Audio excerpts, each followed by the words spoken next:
Y creo que eso es súper importante porque, de nuevo, hay mucha gente que no sabe por dónde empezar, ¿verdad? Entonces, la consulta es como para ver dónde está la persona y cuál estrategia a seguir. Solo doy un ejemplo. Alguien estudia administración en su país, tiene una licenciatura. Entonces, tiene que tener claro que si su intención es venir a estudiar y luego usar los estudios para residencia, lo ideal es estudiar un certificado de igual nivel o mayor. Es decir, si ya tiene una licenciatura... Es muy general, pero dice, ¿qué tantas posibilidades tengo de obtener un trabajo si no hablo inglés o si mi inglés es muy básico? Ya hablábamos un poquito del idioma. Siendo muy sincera, pues sí, puede ser costoso. De nuevo, depende del programa. Digamos, venir a estudiar a Canadá es caro porque tienen que pagar la universidad o el college y además tener dinero. Hola, ¿qué tal a todos? ¿Cómo están? Mi nombre es Takumi, trabajo con Judith en la consultoría Arana Immigration Canada. Generalmente estoy detrás de cámaras, pero en esta vez se me hizo importante hacer un video entrevista junto con Judith para que ella nos pueda aclarar muchas de las dudas que llegan a través de correos electrónicos o a través de las redes sociales. Si ustedes son nuevos al canal, pueden suscribirse. Tenemos más de 40 videos en el canal sobre procesos migratorios en donde Judith explica muy claramente muchos de esos procesos. Judith, tal vez para la gente que es primera vez que está viendo el canal, no sé si te quieres presentar. Claro que sí. Hola, ¿qué tal a todos? Para los que no me conocen, soy Judith Arana, soy consultora de migración regulada en Canadá. Pertenezco al Colegio de Consultores, que por sus siglas en inglés es CICC. Vivo en Vancouver, soy de Costa Rica originalmente, pero vivo en Canadá hace muchos años. Pura vida, para toda la gente de Costa Rica. Sí.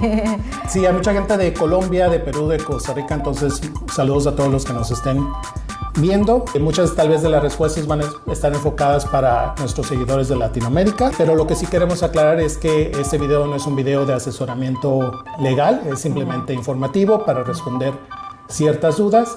Si ustedes están buscando asesoría personalizada, Judith ofrece consultas de media hora y de 1 hora también para que puedan hablar directamente con ella y el asesoramiento sea específico en su caso, ¿correcto? Correcto, sí. Perfecto, entonces vamos a comenzar con algunas preguntas, Judith.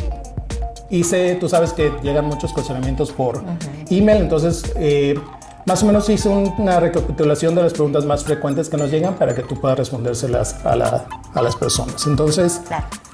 Vamos a comenzar diciendo que hay mucha gente que tal vez está todavía en su país de origen y que su deseo es venir a Canadá y que se pregunta qué es lo que puede hacer. Entonces, ¿qué es lo que crees tú que es como que el primer paso para alguien que está todavía en México, en Colombia, en Costa Rica, donde nos estén viendo y quieran venir a Canadá, ya sea a visitar, trabajar o estudiar? Sí, es una muy buena pregunta, Takumi, porque creo que aquí lo importante es ver el perfil de la persona, ¿verdad? Identificar, por ejemplo, qué educación tengo, cuántos años tengo, cuál es mi perfil y a partir de ahí investigar. Paso número 1 siempre, investigar los programas de Canadá, las provincias y determinar cuál sería el mejor camino. No es lo mismo alguien que tenga, por ejemplo, 20 años, que esté saliendo del high school, a alguien que tenga ya 30 o 40, que ya tenga una vida, una licenciatura o un camino profesional más establecido. Entonces, ahí depende mucho de cada persona, cada caso es diferente, pero número 1, investigar. Perfecto, y yo creo que también parte de inicial, tú lo has mencionado en los videos, es que la persona sepa bien qué es lo que quiere hacer inicialmente, ya sea si quieren solamente venir a visitar unos días o si quieren venir a estudiar o quieren venir a trabajar. Entonces, en base a eso creo que es lo que tú dices, investigar sobre lo que quieren hacer y determinar entonces qué camino necesitan tomar. Correcto, porque por ejemplo, si alguien va a venir a visitar, pues tal vez el inglés no es tan importante porque viene 2 semanas a pasear, ¿verdad? Pero si la persona viene que quiere quedarse, establecerse en Canadá, el inglés es clave. Entonces ahí habría que ver si el inglés que tiene la persona es necesario para estudiar o es necesario o lo tiene para trabajar. Entonces son muchos factores, ¿verdad?, que hay que tomar en cuenta. Y Judith, de hecho ya tomaste en cuenta la segunda pregunta que tenía, que era, mucha gente nos pregunta, ¿es realmente necesario saber inglés para emigrar en Canadá? Entonces lo que estás mencionando depende de lo que quieran venir a hacer a Canadá. Pero en general, en términos generales, ¿cuál es tu recomendación, por decirlo así? Sí, es clave, porque por ejemplo, como lo mencioné, si es turismo, pues no es tan importante, ¿verdad? Porque nada más vienen y van, pero si la persona está con miras a vivir en Canadá, ya sea estudiar, trabajar, eventualmente residencia, el inglés va a ser clave. Les doy un ejemplo con el estudio. Por ejemplo, alguien que quiera estudiar un bachelor degree, que es como una licenciatura en Latinoamérica, tienen que tener un mínimo, un intermedio avanzado de inglés. Alguien que tenga un inglés muy básico no va a poder entrar a ese tipo de carreras, que son las carreras que favorecen eventualmente para la residencia. Hay personas que lo que hacen es que vienen a estudiar diplomados más simples por el inglés más bajo y luego más adelante estudian una carrera. Pero por eso hay que ver cada perfil, ¿verdad? Y ver dónde está para poder determinar la estrategia. Incluso yo les puedo platicar un poquito de mi experiencia personal. Acabo de iniciar un curso en una universidad canadiense y aunque llevo en Canadá más de 15 años viviendo, también como no tenía estudios previos a nivel de licenciatura, por así decirlo, en Canadá, también tuve que presentar un examen de inglés para poder ingresar a esta universidad. Entonces, sí es algo que cuenta incluso para gente que ya está viviendo en Canadá. Otra pregunta que hacen mucho también es si es caro emigrar a Canadá. Entonces yo sé que hay muchos procesos diferentes y es un poquito tal vez complicado dar una respuesta concisa, pero ¿cuál es, en tu opinión, la respuesta que le das a los clientes cuando te hacen esa pregunta? Siendo muy sincera, pues sí, puede ser costoso. De nuevo, depende del programa. Digamos, venir a estudiar a Canadá es caro porque tienen que pagar la universidad o el college y además tener dinero disponible para pagar manutención.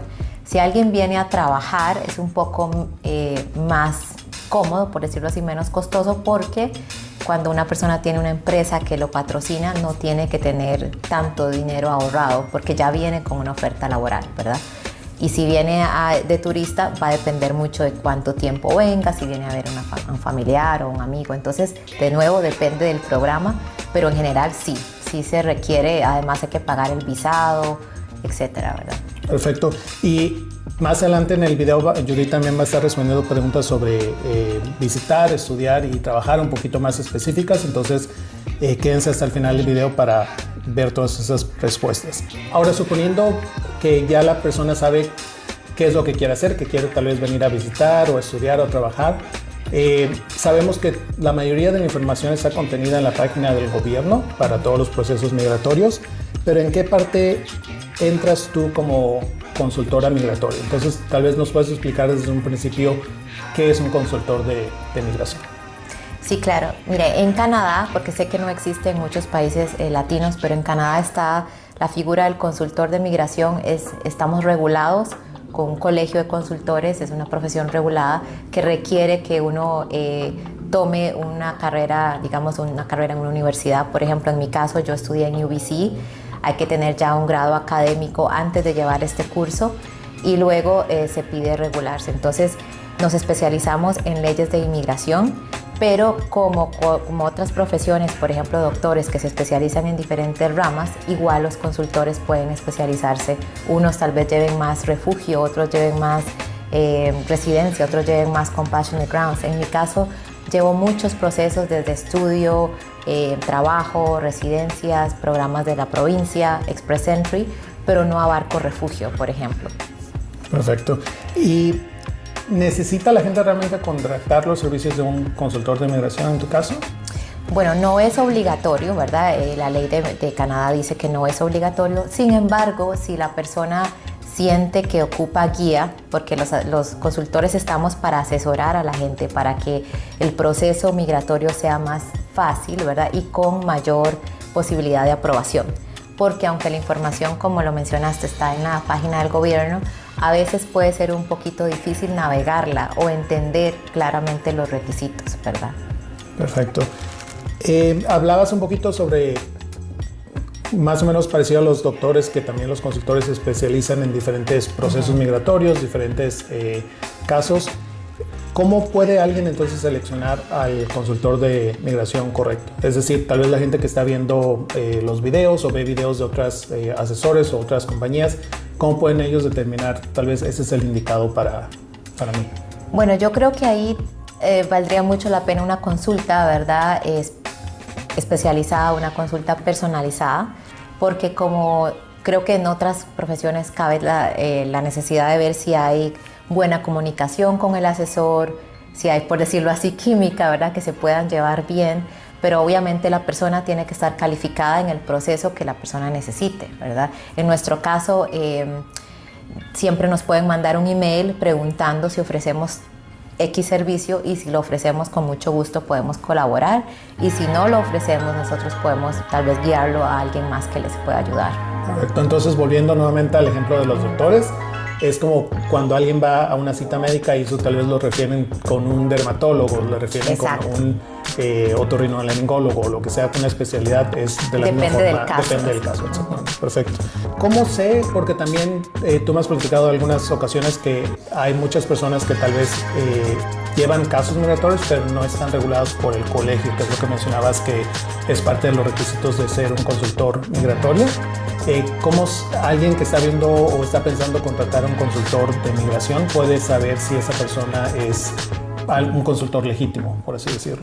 Sí, hay una página en internet que es la página del Colegio Oficial de Consultores, y ahí ustedes pueden ingresar. Les podemos dejar el link de eso en la descripción del video, pero en esa página ustedes se meten y ponen, por ejemplo, el nombre de la persona, o si tienen el número, si lo tienen por casualidad, y ahí va a salir si la persona está activa, si está válida, porque puede ser que pasa que hay consultores que ya no están activos, ¿verdad? Y eso es muy importante, ¿verdad? Tienen que contratar servicios de alguien que esté actualmente en buen estatus con el colegio. Perfecto. ¿Cuáles son tal vez algunos de los riesgos que tú podrías mencionar? Y nueva cuenta, no tiene nada de malo si tal vez un familiar o alguien les ayuda a hacer una aplicación que no les esté cobrando por el servicio, o si ustedes piden ayuda de algún amigo. Eso es punto y aparte. Nos estamos refiriendo cuando alguien realmente contrata un servicio de asesoramiento migratorio. Entonces, ¿cuáles son los riesgos cuando alguien contrata los servicios de alguien que tal vez no esté regulado? Sí, ahí es muy riesgoso. De hecho, por favor, de verdad les aconsejo que revisen que la persona sea regulada. Si les está cobrando, como dijo Takumi, si es un familiar, un amigo que no les cobra, pues es otra cosa. Pero si alguien les cobra por los servicios, esa persona debe ser o un consultor regulado o un abogado, ¿verdad?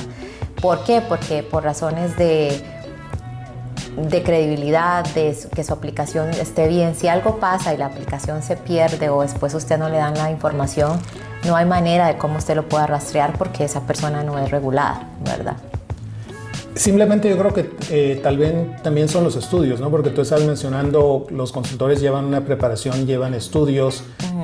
Mucha gente lleva varios años trabajando, como en tu caso llevas varios años trabajando en diversos procesos migratorios. Entonces eso es diferente a alguien que tal vez solamente lo hace como, por decirlo así, como un dinero extra, o un hobby porque les interesa la migración. Entonces, cosas que hemos visto en nuestra experiencia, generalmente lo que más pasa es que no tienen la información de lo que hicieron esa persona. Me parece, sí. No sé si puedes explicarles un poquito, darles un ejemplo a la gente para que se den una mejor idea. Sí, nos pasa mucho que a veces clientes vienen con nosotros que ya estuvieron con alguien más, pero esa persona no era regulada, y cuando les pedimos que nos den copia de los formularios anteriores, porque eso es clave, porque la información que pusieron antes debe ser congruente con lo que vamos a hacer, ¿verdad?, en un futuro. Entonces la persona no sabe, y tampoco sabe qué información puso la persona, y eso es súper importante, porque les doy un ejemplo. Si la otra persona no puso los trabajos correctos, y ahora esta persona a mí me da trabajos diferentes, porque ha pasado que las otras personas ponen información sin consultarle al cliente. Luego Migración Canadá lo ve como un misrepresentation, se llama, como información que no es verídica, y eso le puede traer muchos problemas a la aplicante. Perfecto, gracias Judith por ese ejemplo. Y ya para cerrar esta parte de lo que es su profesión, ¿qué tipo de servicios ofrecen los consultores de migración? En tu caso, ¿qué tipo de servicios ofreces en la consultoría para los clientes? Sí, nosotros ofrecemos servicios desde para aplicaciones temporales como visitantes, estudiantes, trabajadores. También ofrecemos servicios para residencia permanente y ciudadanía. Y además también estamos con el servicio de consultas personalizadas de media hora o de 1 hora. Y creo que eso es súper importante porque de nuevo hay mucha gente que no sabe por dónde empezar, ¿verdad? Entonces la consulta es como para ver dónde está la persona y cuál estrategia a seguir, ¿verdad?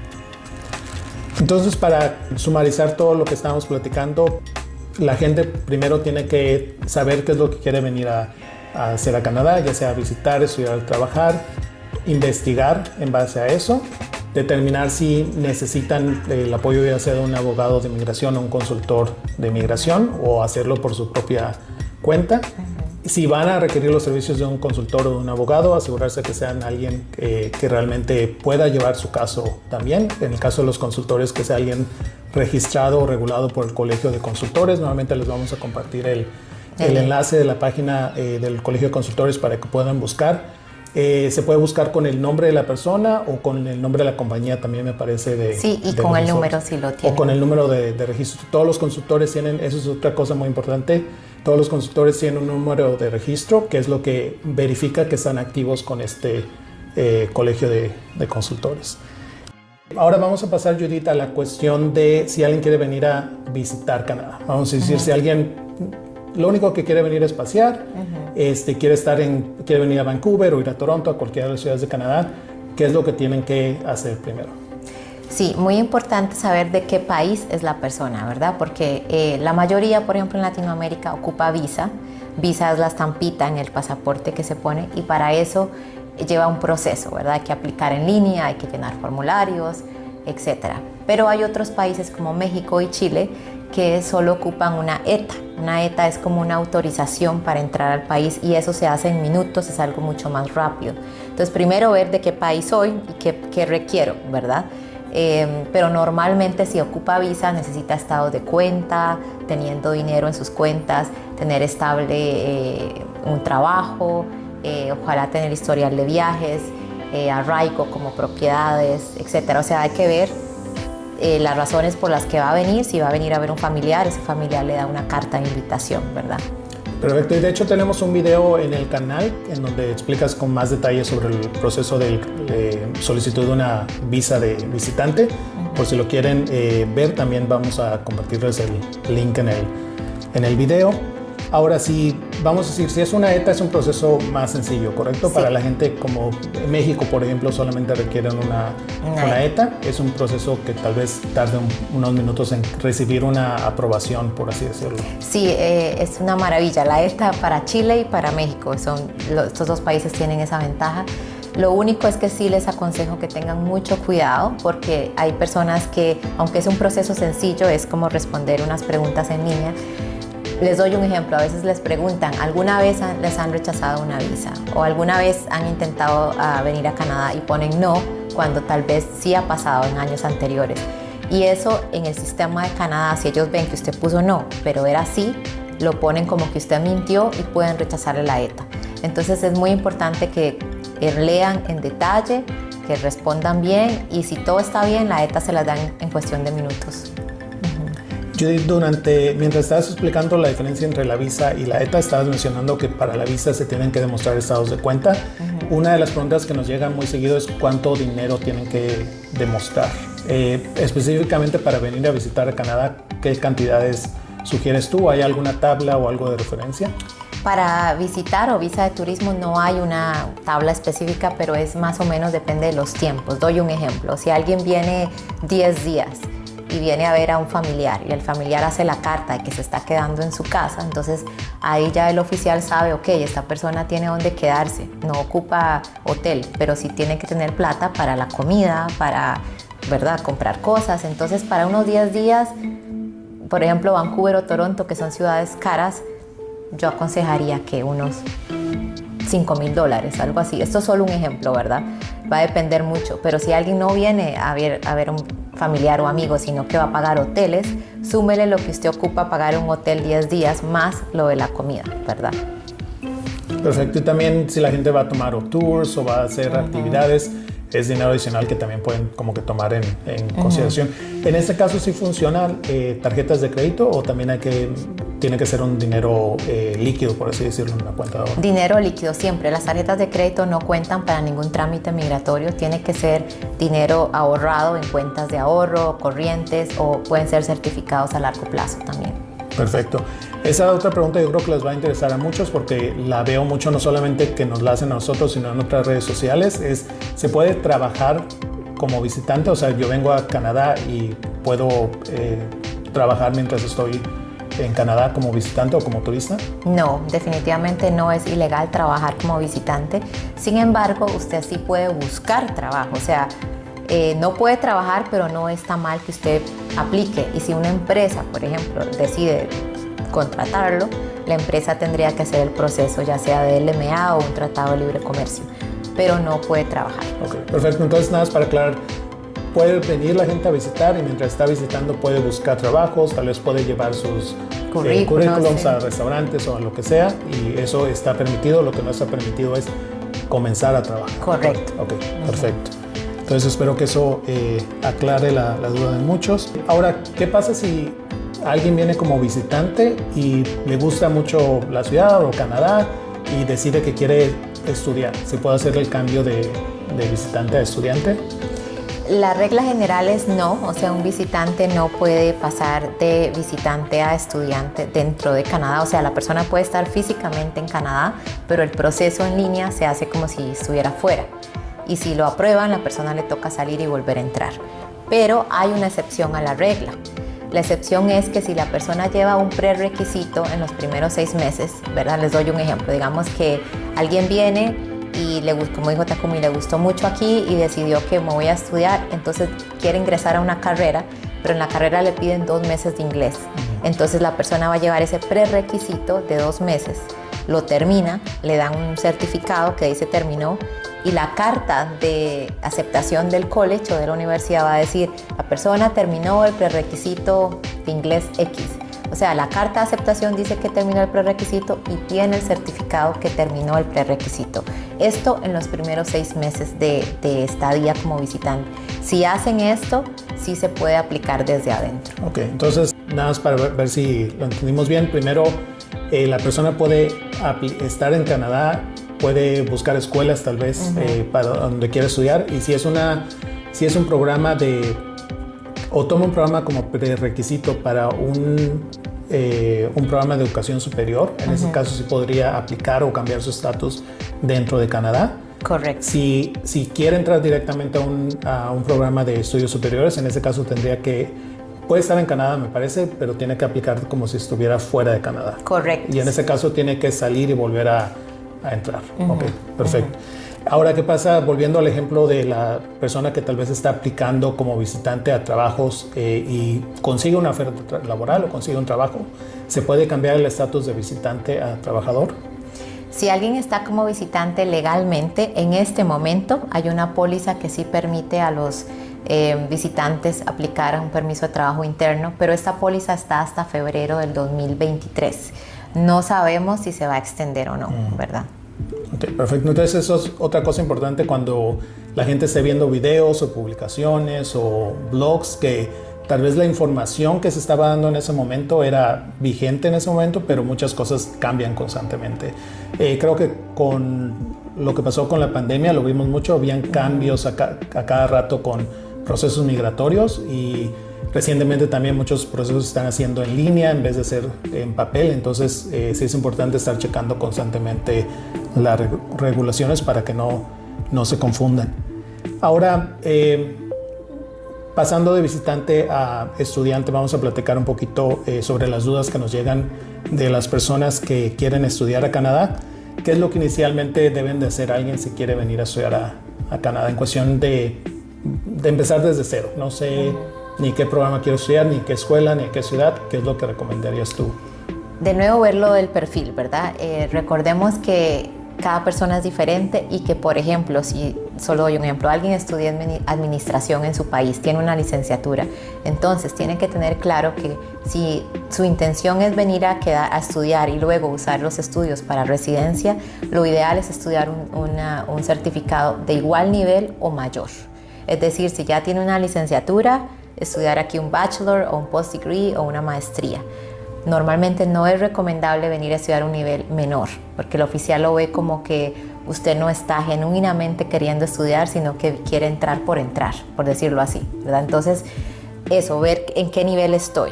Si alguien tiene 19, 18 años y dice, no, estoy saliendo del high school, esa persona puede empezar cualquier carrera porque está apenas iniciando su camino, ¿verdad? Entonces, de nuevo, hay que ver dónde estoy y a partir de ahí ver qué paso dar.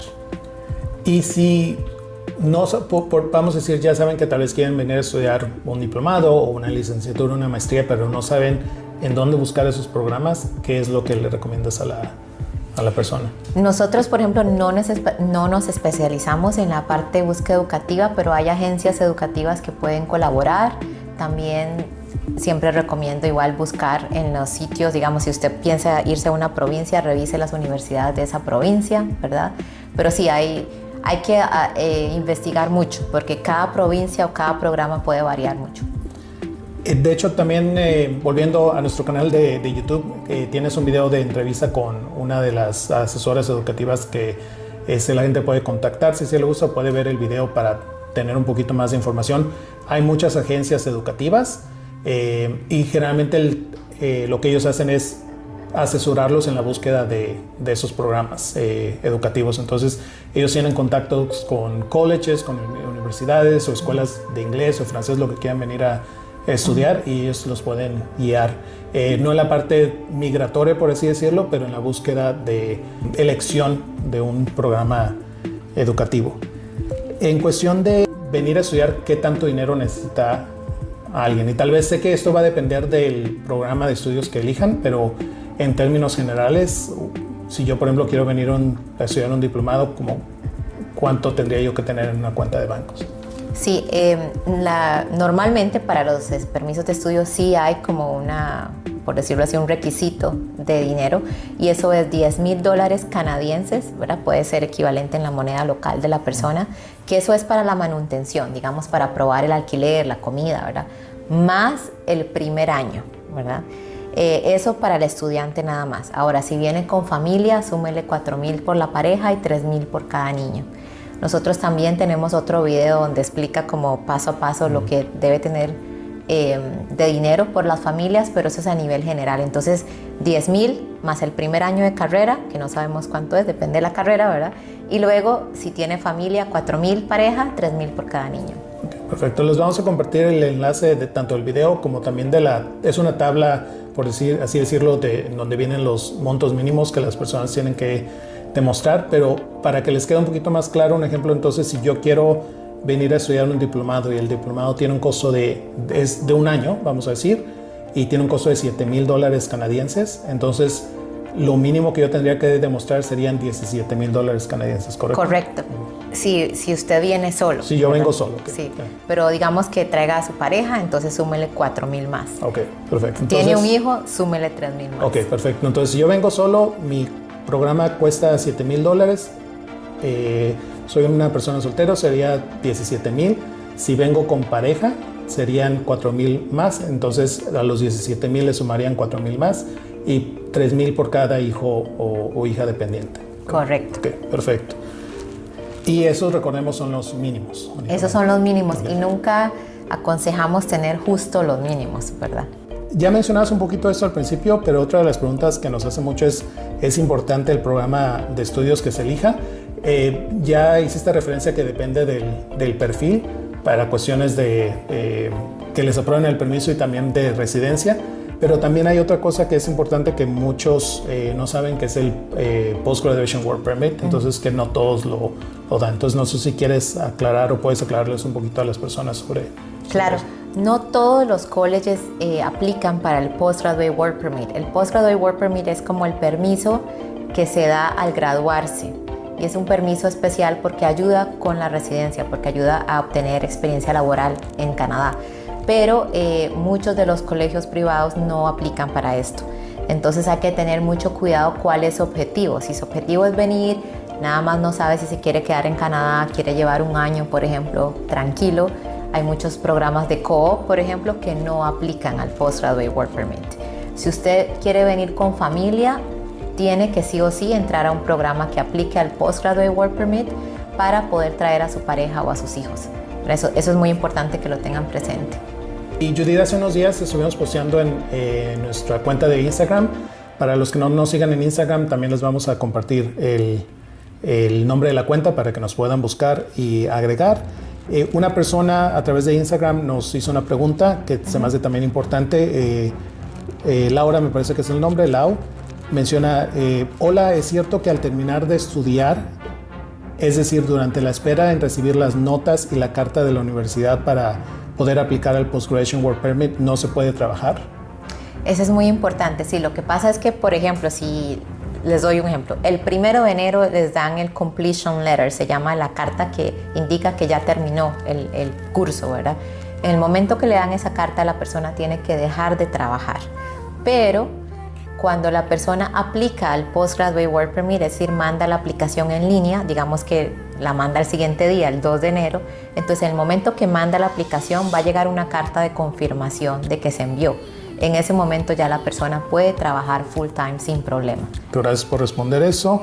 Y en cuestión nuevamente de los estudios y de la selección del estudio, es importante también decidir si alguien viene en pareja, decidir quién es la persona que va a estudiar, ya sea el esposo o la esposa o parejas del mismo sexo, quién de los dos van a tomar el curso y quién por consecuencia potencialmente va a tomar el permiso de trabajo. ¿Es significativo eso en un proceso de alguien que está buscando obtener la residencia permanente? Sí, es súper importante porque de nuevo depende de los perfiles, pero si una pareja, por ejemplo, el esposo, esto es solo un ejemplo, es ingeniero, tiene un buen inglés y él quiere trabajar y la esposa, tal vez el inglés de ella no esté muy bien, tal vez ella sea la mejor que estudie porque ella va a ganar el inglés y todo, y aparte cuando entran ya van a tener no una sino dos opciones para la residencia, porque el esposo siendo ingeniero gana experiencia en Canadá un año, ¿verdad?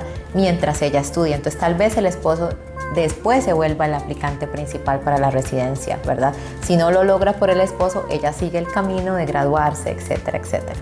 Entonces depende de la estrategia que quieran usar. Listo, entonces ahora vamos a pasar a las preguntas que nos llegan muy frecuentes sobre venir a trabajar a Canadá. Una de ellas es muy general, pero dice, ¿qué tantas posibilidades tengo de obtener un trabajo si no hablo inglés o si mi inglés es muy básico? Ya hablábamos un poquito del idioma al principio, pero eso específicamente para trabajar.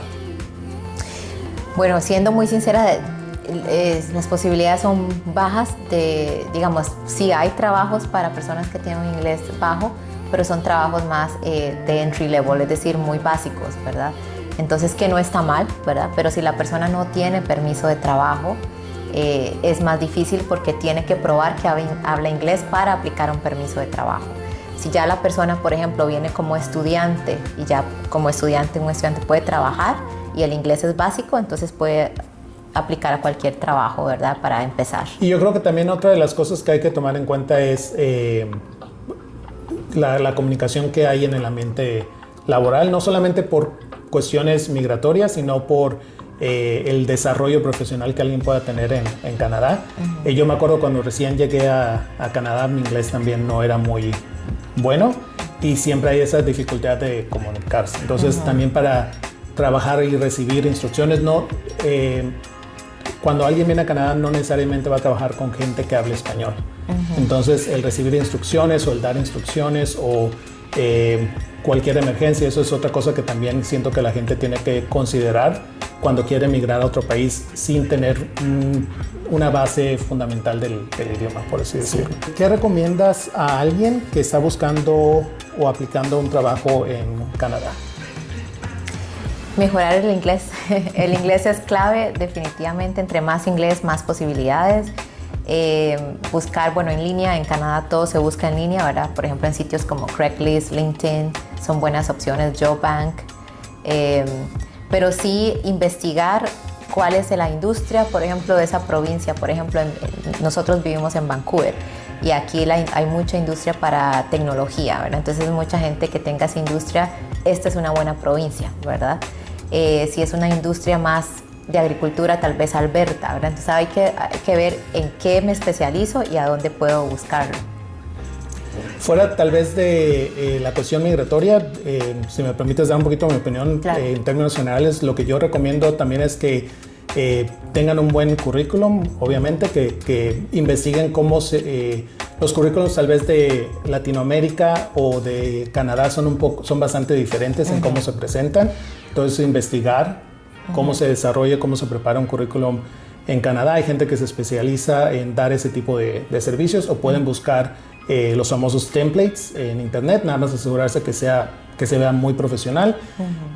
Otra cosa que también en mi experiencia profesional, parte de mi trabajo era hacer entrevistas y reclutar para mis puestos o para el puesto que yo desempeñaba. Otra de las cosas que pasa mucho es el correo electrónico. Hay mucha gente que utiliza un correo que no tiene nada que ver con su nombre. Entonces yo creo que un tip personal que les daría: hagan un correo que se vea profesional, ¿no? Si mi nombre es, no sé, Andrés López, que diga algo relacionado con Andrés López, no que diga, no sé, peras y manzanas sí. @hotmail.com. Entonces eso es algo que también causa un impacto. Entonces son pequeños detalles que tal vez la gente no los toma en cuenta cuando están enviando aplicaciones, y que pueden causar un impacto al aplicar. Otra de las preguntas que nos llegan muy frecuentes es lo que más la gente dice: bueno, ¿cómo consigo la oferta laboral? ¿No? O sea, ¿cómo si envío aplicaciones o dejo currículums en lugares, pero no me llaman, no me dan una oferta laboral? ¿Cómo puedo trabajar sin tener una oferta laboral? Sí, eso pasa mucho. Yo tengo muchas consultas con clientes que me dicen: bueno, es que ya llevamos meses aplicando en línea, están en su país de origen, ¿verdad? Siéndoles muy franca, sí cuesta encontrar, si están en su país, una empresa canadiense que quiera hacer todo el proceso. Porque para que alguien tenga un permiso de trabajo en Canadá tiene que pasar ya sea por una LMA, que tenemos videos donde explicamos en detalle la LMA, o un tratado de libre comercio, o por ejemplo si alguien es esposo de un trabajador o de un estudiante en Canadá. Es decir, un permiso de trabajo no se aplica solito, por decirlo así, no es algo que se haga por su cuenta. Entonces, si la persona intenta y ve que no encuentra una oferta laboral, el otro camino más viable es estudiar en Canadá, ¿verdad? Porque ya depende de ustedes. Ustedes buscan el college o la universidad, ustedes se ponen pilas con el dinero, pero ya recae más en el aplicante, ¿verdad? Perfecto. Y bueno, vamos a terminar hasta este punto la primera parte de este video de entrevista con Judith. Gracias, Judith, por tomarte el tiempo de responder la mayoría de las preguntas que nos llegaron o que generalmente nos hacen. Va a haber una segunda parte de este video, entonces nuevamente, por favor, no olviden de suscribirse, darle like, y también seleccionen la campanita para que les pueda alertar cuando la parte 2 de este video esté disponible. Muchas gracias y que esté muy bien. Hasta luego, gracias. Gracias. Pura vida.